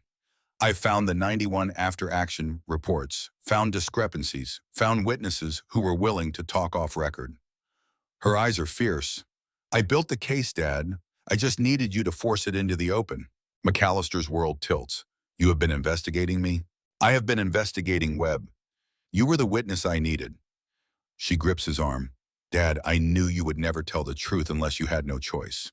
So I made sure that when you finally did, it would matter. The media coverage, the widows being ready, all of it. I orchestrated this. Why? Because you are my father, and because I needed to understand why you could not talk to me all these years. Now I know, and now everyone else will know too. She releases him. Webb is finished. He announced his retirement an hour ago, and I have 3 congressional representatives ready to call for hearings. You are going to testify. You are going to tell this story officially, and you are going to be protected while you do it. Laura, Do not thank me. Just survive this. We have a long road ahead. Hayes calls out. Time is up. Laura nods. Take him, Major, but know that my father is not a criminal. He is a whistleblower, and I intend to prove that in court. Hayes leads MacAllister toward the Humvee. The widows watch silently. The cameras record everything. Danny stands beside the tank, one hand resting on the damaged track. Maria is in her truck with Kid, who has fallen into an exhausted sleep. MacAllister looks back at B-23 one last time. 52 tons of steel and memory. A monument to the men who died and the men who survived and the impossible weight of truth. Hayes helps him into the Humvee. Sir, where are they taking you? Federal detention, Albuquerque, then arraignment. I hope this works out for you, Colonel. It already has, Major. The story is out. That is all I wanted. The Humvee drives away, escorted by state police. Through the window, MacAllister watches the scene recede. The tank, the widows, his daughter. All of it becoming smaller, becoming memory. But he has done what he set out to do. The truth is out. The story is public. 4 widows know what really happened to their husbands. It is not redemption. Redemption requires forgiveness, and he does not deserve that. But it is accountability, and accountability is something he can live with. The drive takes 3 hours. MacAllister spends it watching the desert scroll past, thinking about the strange mathematics of consequence. 1 order, 4 deaths, 33 years of silence, 3 days of action. What does it balance to? Does the confession erase the lie? Does going to prison restore the dead? No, but it acknowledges them, and acknowledgement is the first step toward memory. They arrive at the federal facility as the sun begins to set. MacAllister is processed efficiently, professionally. The guards treat him with more respect than he expects. One of them, a young man with a ranger tab on his civilian clothes, stops him in the hallway. Sir, I saw what you did with the tank. I just want to say thank you. For stealing government property? For telling the truth? A lot of us carry things we cannot talk about. Seeing you do it makes it feel possible. MacAllister does not know what to say to this. He settles for a nod. The cell is small but clean.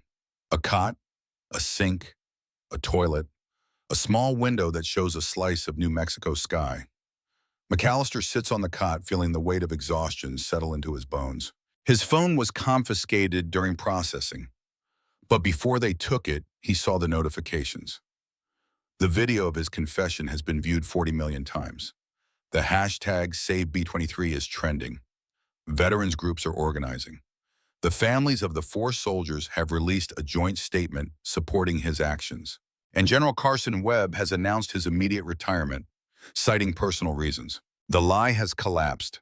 33 years of carefully maintained fiction, destroyed in 72 hours. MacAllister lies down on the cot, closes his eyes, and for the first time in decades, he sleeps without dreaming of fire.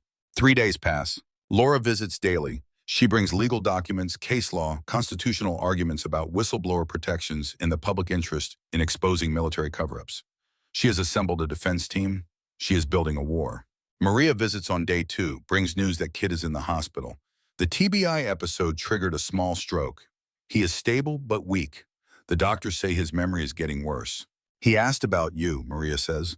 Wanted to know if we finished the mission. What did you tell him? I told him we won. On day 4, Danny visits. He does not say much, just sits across from MacAllister in the visitation room. 2 men who shared a tank for 3 days and 30 years of grief. My father would have liked this, Danny says finally. The truth coming out, even if it costs everything. You think so? He told me once that lies are heavier than any armor. He was right. MacAllister looks at Danny. What will you do now? I am starting a program. Veterans helping veterans deal with moral injury. The kind of trauma that comes from doing things you cannot undo or seeing things you cannot forget. I think there is a need. There is absolutely a need. I am calling it Ghost's Promise after my father. He would be honored. Danny extends his hand across the table. MacAllister takes it. They shake. The gesture formal and insufficient and the best they can manage. On day 6, MacAllister receives word that Kid died. The stroke led to complications. Pneumonia, organ failure. His brain, already so damaged, could not rally one more time. He passed quietly in the early morning, Maria sitting beside his bed. MacAllister requests permission to attend the funeral. It is denied. He is a federal prisoner awaiting trial. He cannot leave the facility. So he sits in his cell and writes a eulogy that no one will read. He writes about a 20-year-old specialist who could load a tank cannon in 3.2 seconds, who cried for 6 hours after a terrible mistake, who carried that mistake for 33 years in a brain that was slowly forgetting how to carry anything. He writes, Tommy Kowalski was the best of us, and we failed him. The trial begins 6 months later. The courtroom is packed, news cameras, veterans groups, the four widows in the front row. Laura at the defense table surrounded by her team. The prosecution argues theft, destruction of property, violation of federal statutes. Laura argues necessity, whistleblower protections, the public interest in exposing military cover-ups. The jury deliberates for 4 hours. They find MacAllister guilty on the theft charge, not guilty on the others. The judge sentenced him to time served plus 2 years probation. No prison, no dishonorable discharge, just supervision and community service, and the requirement that he speak publicly about his experience, whenever requested by veterans groups or educational institutions.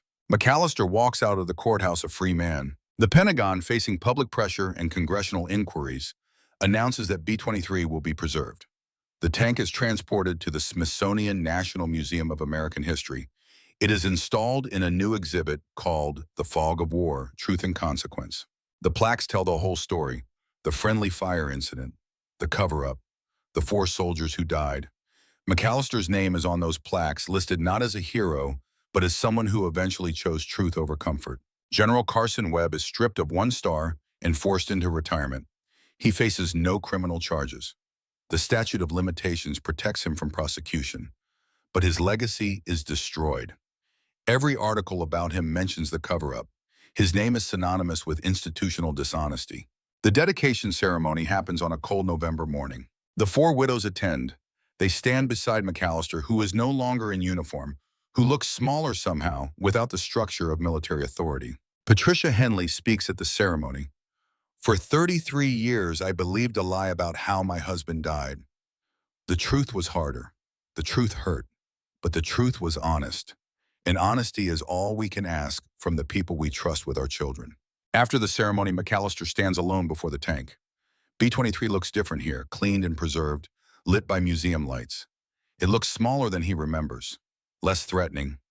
Just a machine that carried men to war and brought some of them back and could not save all of them. Danny Zhao approaches.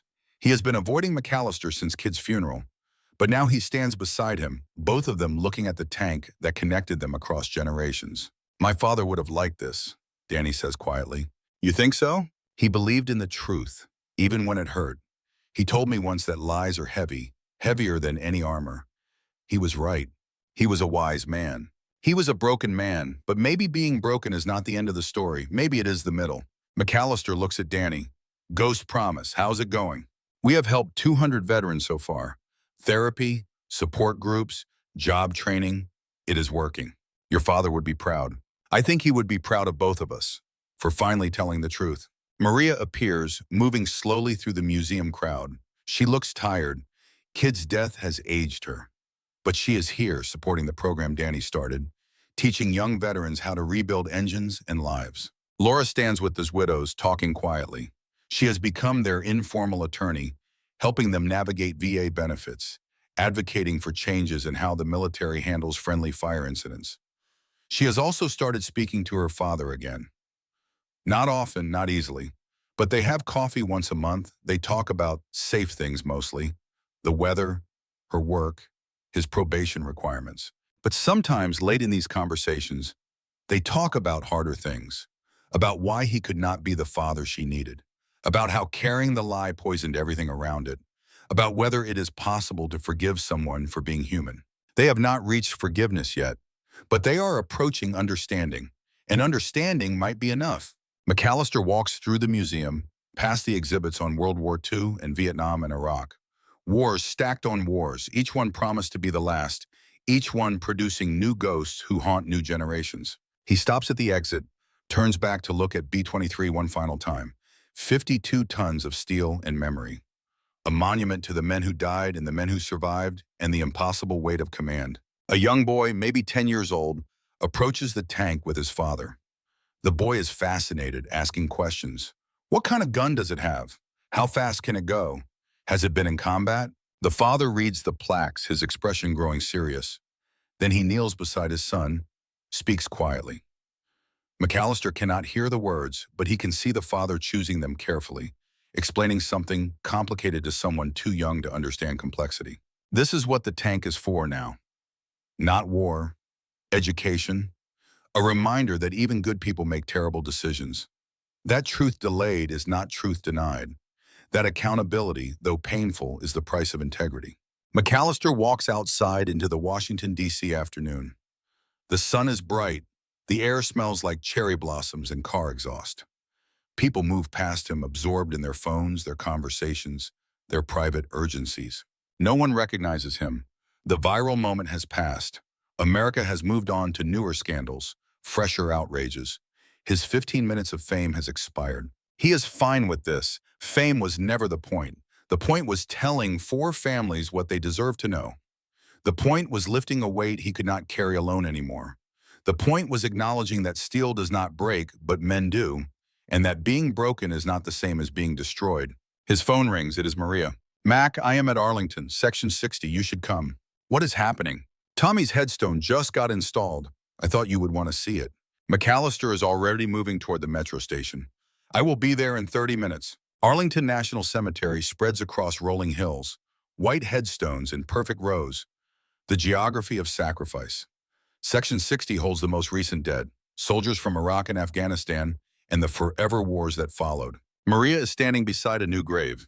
The headstone is simple white marble. MacAllister reads the inscription as he approaches. "Thomas Michael Kowalski, Specialist, U.S. Army, February 15, 1971, November 3, 2024, Loader B Company, 67th Armored Desert Storm veteran." He remembered what mattered. Maria's eyes are wet. "I wrote that last line. I hope it is okay." "It is perfect." They stand in silence for a long time. Around them, other visitors move between graves, leaving flowers, leaving flags, leaving parts of themselves with the dead. "He asked about you," Maria says, "at the end. Wanted to know if you were proud of him." MacAllister's throat closes. "What did you tell him?" "I told him you were. I told him you said he was the best loader in the battalion." "He was." "I know." Maria wipes her eyes. "Mac, I need to tell you something. The night Tommy died, he had one of his clear moments. His mind came back. Just for a few minutes. He looked at me and he said, 'Tell Mac we finished the mission. Tell him we won.'" MacAllister kneels beside the grave, places his hand on the cold marble. "We did win, kid. We told the truth. We saved the tank. And everyone knows you were a hero." He stays there for a long time. One old soldier saying goodbye to another, acknowledging a debt that can never be repaid but must be spoken aloud anyway. When he finally stands, Maria is gone. She has given him privacy for this final conversation. MacAllister walks back through Arlington, past thousands of graves, past the accumulated weight of American wars. He thinks about Ghost, who died in 2015, unable to carry the lie anymore. He thinks about Kid, who carried it in a broken brain until the end. He thinks about the 4 men who died in B-23, whose names are finally attached to the truth. He thinks about Laura, who built a case for 6 months to force him to do what he could not do alone. He thinks about Danny, who turned his father's death into a mission to save other broken soldiers. He thinks about the 4 widows, who deserve better than lies but accepted truth even though it arrived 33 years late. And he thinks about himself, a man who gave one order and spent a lifetime trying to undo it, who learned that some mistakes cannot be unmade but must be acknowledged, who discovered that steel does not break, but men do, and that confession is not redemption, but it is a beginning. A tank weighs 52 tons, a lie weighs more, but the truth once spoken weighs nothing at all. It just sets you free. MacAllister walks out of Arlington into the afternoon, into whatever comes next. Behind him, inside the museum, B-23 sits in eternal stillness, a monument to the men who died, a reminder to the men who lived, a question for everyone who sees it. What would you do in the fog of war? And would you have the courage to admit it afterward? The answer is never simple, but asking the question is how we begin to find our way home. The end.